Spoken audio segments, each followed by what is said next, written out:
जाम शोरों में शागिर्दनी शागिर्दियाणियुनि मेहरान यूनिवर्सिटी इंतजामिया तरफां नई ट्रम्प बेग पॉलिसी इख्तियार करण खिलाफ एहतजाजी मुजाहरो करे धरणो हयो।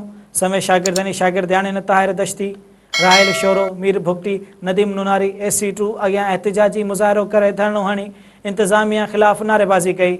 इंतजामिया तरफां पुलिस ऐं रेंजर्स या अटाला तलब करण सबब छिकटाण वारी सूरत हाल थी वई आहे। इन मौके ते अॻवाणनि चयो त मेहरान यूनिवर्सिटी इंतजामिया तरफां इंजीनियरिंग में पढ़ंदड़ 200 खां वधीक शागिर्द ऐं शागिर्दियाणियुनि खे ट्रम्प बेग कंदे मुख़्तलिफ़ शोबनि जे 30 खां वधीक शागिर्दनि खे नाअहल करार ॾेई घर भेड़ो कयो वियो आहे।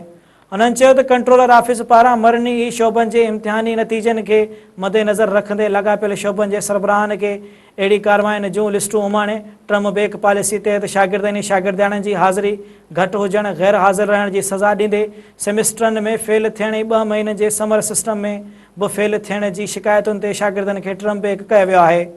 उन्हनि चयो त ताज़ो थियल सेमेस्टर रिज़ल्ट दौरान नए पॉलिसी मुतारिफ़ थियण सबबि सभई शागिर्द ऐं शागिर्दियाणियूं अॻे साल जे क्लासुनि में दाख़िल थी न सघंदा। नए पॉलिसी मुताबिक़ कुझु शोबनि जे जारी कयल रिज़ल्ट में ई केतिरा ई शागिर्द ऐं शागिर्दियाणियूं ट्रम्प बेग पॉलिसी जो शिकार थी विया आहिनि।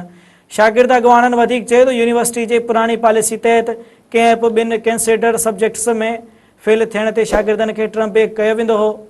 अॻवाननि चयो त इंतज़ामिया पारां नए पॉलिसी खे वाज़े करणु घुरिजे त जेकॾहिं को शागिर्द पहिरें सेमेस्टर में फेल आहे ऐं वरी 5 सेमेस्टर में बि फेल थिए थो त इन जो कहिड़े साल में वेहण जो तयन कयो वेंदो।